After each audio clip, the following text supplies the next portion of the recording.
Hi guys, இன்றைக்கி நம்ம பேச போகிறது ஒரு பெண்ணோட மனசை பற்றி. அவளுக்குன்னு ஆசைகள் இருக்கா இல்லையான்னு கூட இங்கே யாருக்கும் கவலை இல்லை.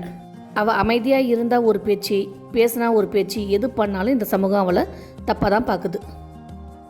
கொஞ்சம் கலகலப்பாக பேசினா அவளை லூசுங்கிறாங்கங்க.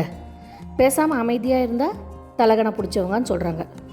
சிரித்து பேசிட்டா மலிவானவன்னு முத்திர சிரிக்கலைனாலும் சும்மா விட்றீங்களா, அவளை அகங்காரம் பிடிச்சவன்னு சொல்கிறாங்க. ஒரு பையன் கூட பேசினா தப்பு, பேசலைன்னா ஆட்டிடியூட் காட்டுறாளாம். என்னடா உலகம் இது. ஆனால் இது மட்டும் புரியவே மாட்டேங்குதுங்க.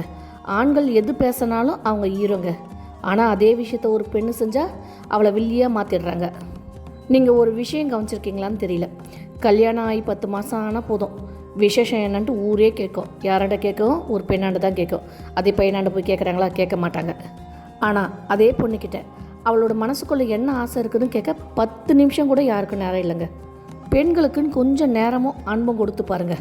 பெண்களோட மனசு எப்போவுமே பூ மாதிரிங்க. நீங்கள் அவங்களுக்கு அன்பும் அக்கறைங்க கொடுத்தா தானாகவே அவங்க மலர்ந்துருவாங்க. ஆனால் இந்த சமூகம் என்ன பண்ணுது? அவங்க குரலையும் கனவுகளையும் யாரோட ஒருத்தரோட தீர்ப்புக்காகவோ அடக்கி வச்சிருக்கு. இது நாள் வரையும் நம்ம பெண்களை பாதுகாப்புன்ற பேரில் ஒரு எல்லைக்குள்ளேயே வச்சுருக்கோம். இனியும் அப்படி இருக்காமல் அந்த நிலையை நம்ம இனிமேலாவது மாற்றுவோம். அவங்களுக்கு நம்ம கொடுக்க வேண்டியது வெறும் வசதி மட்டும் இல்லைங்க, உண்மையான அன்பும் தடையற்ற சுதந்திரம் தான். ஒரு பொண்ணுக்கு அன்புங்கிற பலத்தை கொடுத்து பாருங்கள். அவள் தனக்கான சிறையை உடைச்சி இந்த வானத்தையே வசப்படுத்துவாள். அவளோட கனவுகளுக்கு முட்டுக்கட்டை போடாமல் அவள் சிறகடிச்சு பறக்க நம்ம துணையாக இருப்போம். ஏன்னா ஒரு பெண் உயரும்போது அந்த வீடும் உயரும், இந்த சமூகமும் உயரும். நம்ம வாழ்க்கையில் எவ்வளோ மாற்றம் வேணும்னு நினைக்கிறோம். அந்த மாற்றம் நம்மக்கிட்ட இருந்ததும் தொடர்ந்தாவே இருக்கட்டுமே. ஒரு நல்ல விஷயம் நடக்கணும்னா மாறி தான் பார்க்கலாமே, என்ன தான் ஆகிடப்போகுது. ஹை கைஸ், உங்களுக்கு என்னோடய வீடியோஸ் பிடிச்சிருக்கோன்னு நினைக்கிறேன்.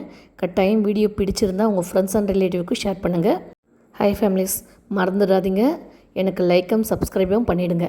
நீங்கள் பண்ணுற லைக் மூலிமா தான் என்னை உத்வேகமாக அடுத்தடுத்த வீடியோவை போட தூண்டும். லைக் பட்டனை டச் பண்ணுங்கள், உங்களோட ஆதரவை எனக்கு கொடுங்க. தேங்க்ஸ் ஃபார் வாட்சிங்.